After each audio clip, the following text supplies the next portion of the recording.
Misyon ngayong araw ay magbigay kapatiran. Isang maganda at mapagpalang araw sa ating lahat.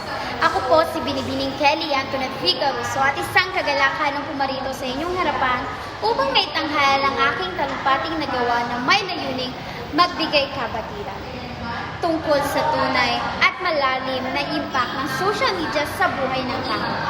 Ito ay pinamagatang sa likod ng online na mundo, sino na ba tayo?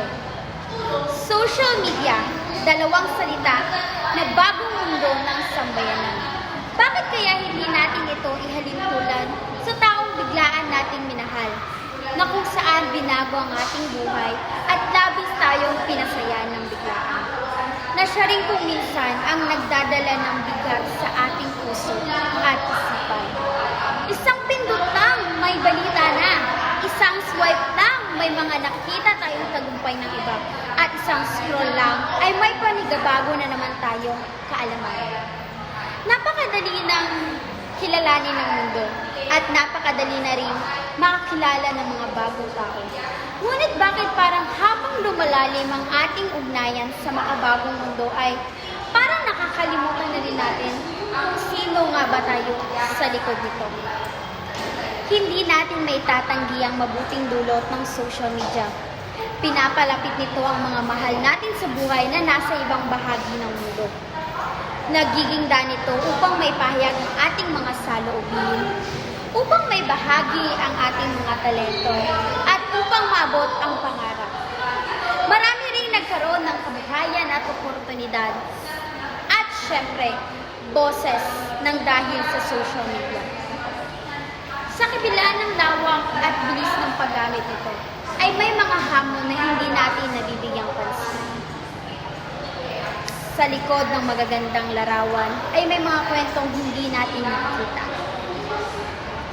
May mga taong napipilitang magpanggap upang tanggapin ng iba. At may mga sariling tayong ikinukumpara hanggang sa makalimutan na natin ang ating tunay na halaga.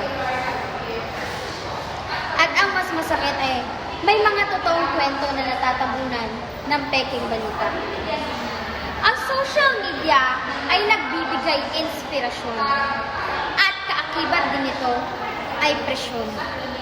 Lalo na sa mga kabataan hindi makasabay sa uso o hindi maabot ang sinasabing social na standard ngayon ng mundo. Sabi nga ni Miss Universe 2018 Catriona Gray, everything is good in moderation. Ibig sabihin, kahit gaano pa kabuti ang isang bagay, ito ay nagiging masama kapag nasobrahan. O pag inabuso, sa madaling salita, ang totoong impact ng social media sa buhay ng tao ay nakadepende sa paraan ng paggamit nito. Mahalagang gamitin ang social media ng may tamang pag-iingat at kamalayan. Hindi ito dapat maging sukatan ng iyong halaga o ng iyong kalagayan, kundi kasangkapan lamang upang makipag-ugnayan at mabahagi ang mga positibong karanasan.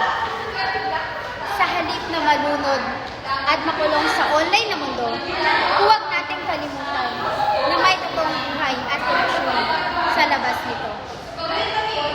Sa huli, sa likod ng online na mundo, tanungin natin ang ating sarili.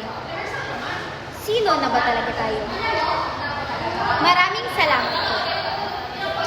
At iyon ang aking talumpati na kung saan pinupunto na ang impact ng social media ay nakadepende sa paraan ng paggamit ng mga bawat tao.